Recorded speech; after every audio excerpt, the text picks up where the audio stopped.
Welcome to Empowering Entrepreneurs. I'm Emily Oswald. And I'm Sarah Brophy, and we are the owners of The Digital Destination. We are bringing you motivational reminders and stories from fellow business owners. Get empowered with us and stay hungry for success. Hey guys, welcome back to the podcast. So today, Emily and I, we have some exciting news for you. We just released a new freebie that is for you small business owners.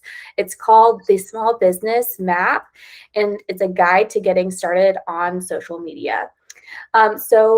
Throughout the next couple of weeks, Emily and I are going to focus on some different examples of how different businesses can identify the right social media platform for their business so that they can either generate leads, get more sales, more clients, things like that. Yeah, we're really excited because, Sarah and I are both in marketing, obviously. So we see this a lot. And this podcast, we really wanted to be about like encouraging entrepreneurs, making sure that you guys feel motivated to keep going. And one thing that is just so frustrating for business owners, and when they come to us, they're so just like exhausted and tired, is finding the right social media platform and figuring out how to utilize that to make sales, because that's the only reason we're on social media as business owners, is to make some money, right? So I'm really excited to go through this. If you are wanting to see this whole freebie for yourself and get some of the extra information that's in it, you'll be able to find it on our website. But today we are going to use a specific kind of industry as an example. And so Sarah is going to kind of tell us a little bit more about our example for today. Yeah, so today we're going to talk about doggy daycares. We're going to kind of define a potential audience for a doggy daycare, the type of clients they're going to be looking for. And we're going to talk about some of the goals and how they can reach those goals through specific social media platforms. So let's go ahead. In the freebie, there is a part of the document called Follow Your Path. And so what we're going to do is we're just going to kind of set this up for the doggy daycare and kind of talk about the path that they might take to reach potential customers. It's really helpful just so that you can go through all of these different just options that your business might have, right? So like for doggy daycares, like Sarah was saying, they have just a wide range of people that utilize them. And so the first thing that I like to look at is what audience you're trying to reach, because like Sarah said, that is really important. For them, it's very wide. It's not really gender specific or anything. Everyone has pets, right? But the one thing that's helpful here is knowing if you're trying to reach other businesses specifically, or if you're trying to reach individuals. So at least here we can narrow it down. Doggy daycares are, to my knowledge, almost always trying to reach individuals. And so we'll focus more on that and make sure that the platform is ideal for individual people. And then we kind of look into ages, right? And so then for the ages, we are also kind of more focusing on a wide range. But for doggy daycares, ideally, I would assume that they're wanting to focus on people that would have pets. And so typically their highest number of clients with pets are probably like, what would you say, Sarah? We're going to give it ages 26 to 55. You want to make sure it's somebody who is older, who actually can own a pet, maybe own a home or apartment or whatever. Yeah. Right, exactly.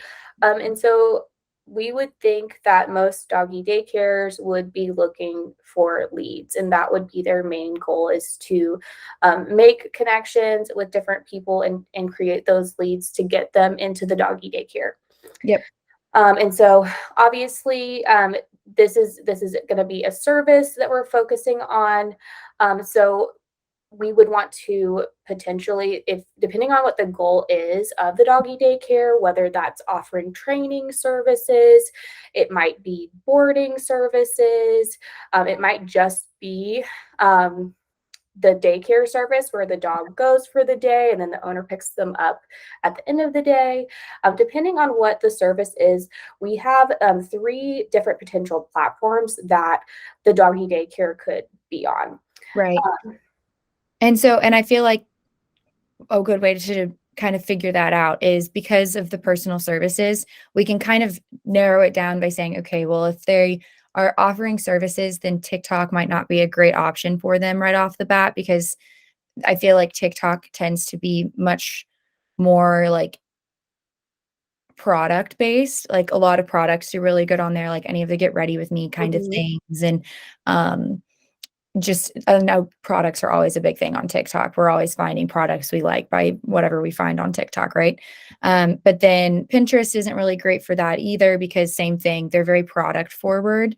Um, Twitter's not going to be a good option. So that is how we're kind of like breaking it down and picking Instagram, Facebook, and possibly YouTube as potentials. Mhm. But that's still hard, right? Because now we have 3 options, and you're like, "Okay, what do we focus on now?"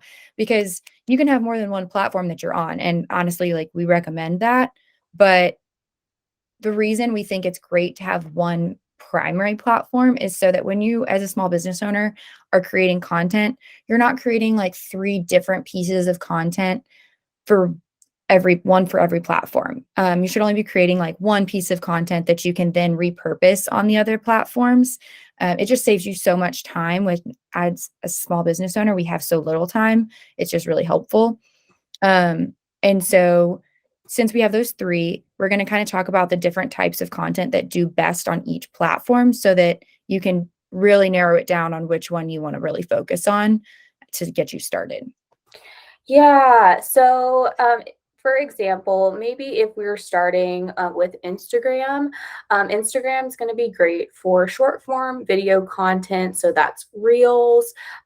Maybe if you're posting story updates, things like that, it's great for photos, carousels, sharing photos of the dogs, Mhm. sharing maybe like training videos of the dogs would be great for like a short form reel, something like that.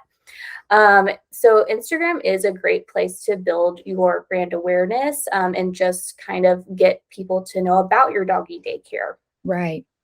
And to your point, Sarah, that you made earlier, that they might have a variety of goals based on the type of doggy daycare or training or boarding that they have. If they don't really do training, Instagram could still be fun because it is short-term videos, short form videos. And so if they just do more of like the boarding or like midday care or whatever while people are at work, that would be a great time to like showcase some funny personalities and show funny dog videos because goodness knows those do so well on Instagram too, you know? So Yeah. that's a fun one for Instagram. Whereas like Facebook is more conversational. You want to be in groups. It doesn't necessarily need as much video, but it's still a great place to showcase photos of your pets. So then the pet parents can then share those pictures on Facebook and help reach other people in the community, stuff like that.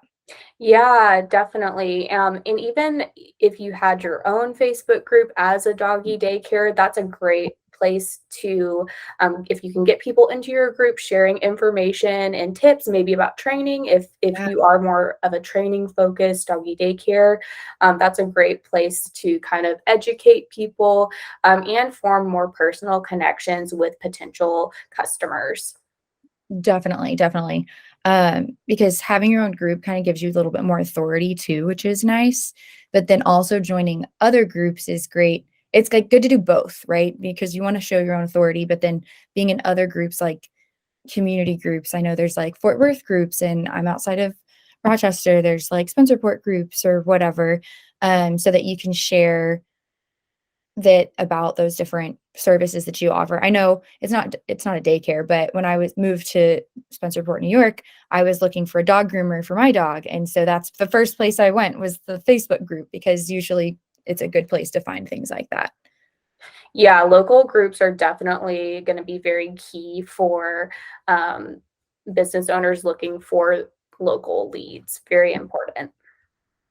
For sure. And then talking about YouTube a little bit more is interesting because it might not work for everybody, but for some of those groups that are going to be focused more on training, and are willing to take videos of them training pets, that could be a good place for you to use YouTube as like a teaching platform and get leads that way. You just have to make sure, obviously, you're like with all the platforms that you're utilizing in the best way with keywords and everything so that you're reaching people in your area. But it is a great tool for showing people you know what you're talking about, teaching them, giving a little piece of what you could offer them whenever they come and work with you full time. Yeah, absolutely. I think that's great. Um, so so we talked about Instagram, we talked about Facebook, and we talked about YouTube.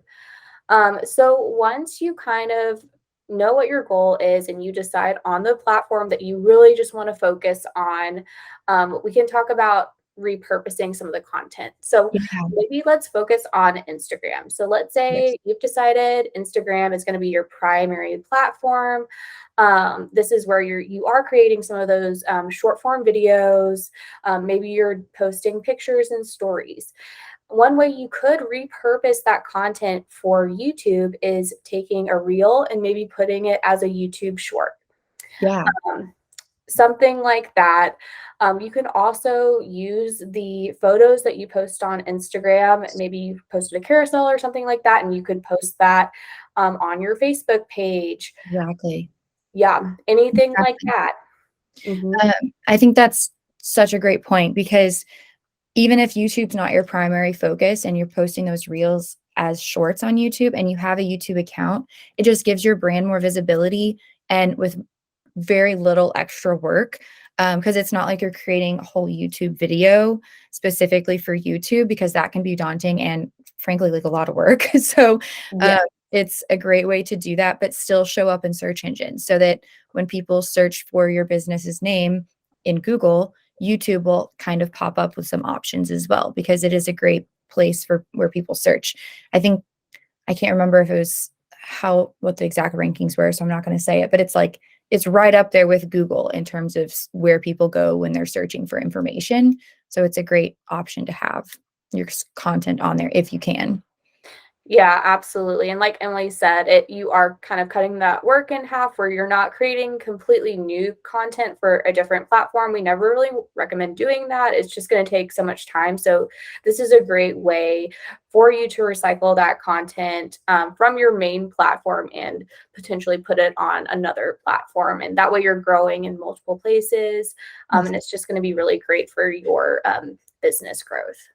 Yeah, and those reels can be put on Facebook now too, which is awesome. Yeah. And I feel like this will probably get outdated after like 3 weeks because Facebook changes so much, but, Right. at the moment, they're really pushing reels a lot on Facebook.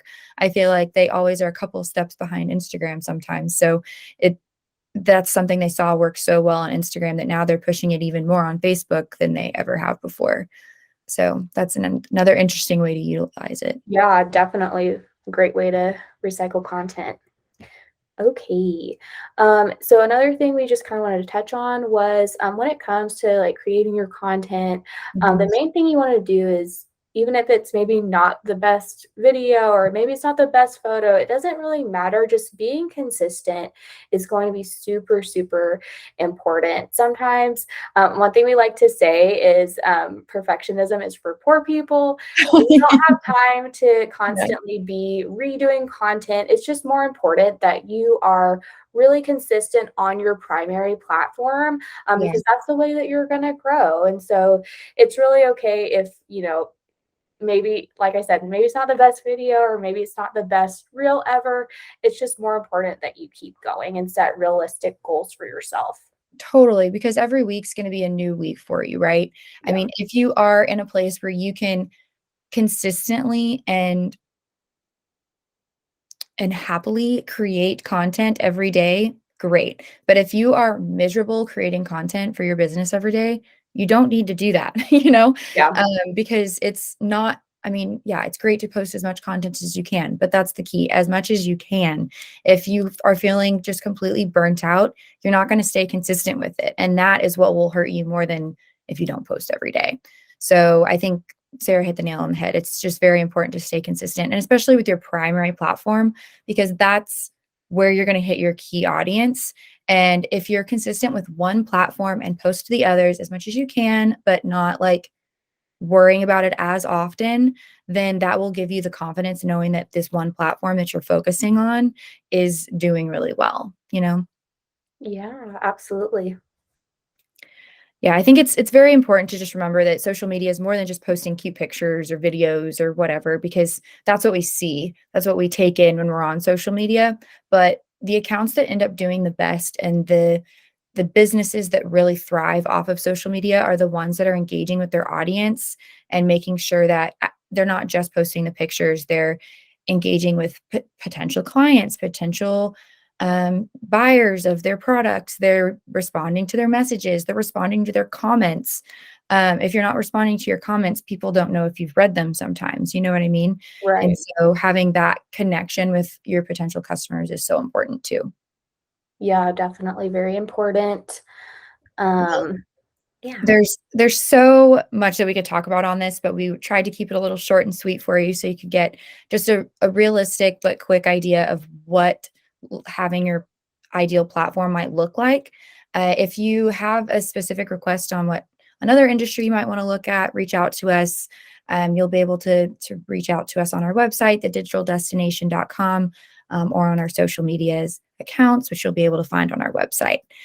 In the meantime, we wanted to kind of end off every podcast with a quote, which was Sarah's great idea, and I love it, just to keep you guys motivated for the next couple of weeks. And so Sarah's got a fun little quote for us today. Let's hear it. Yeah. Okay. So this week's quote is whether you think you can or you can't, you're right. And that's by Henry Ford.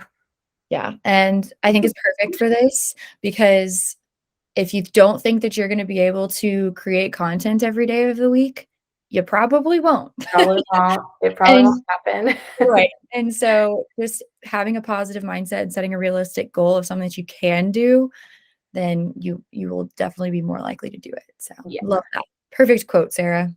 Thank you.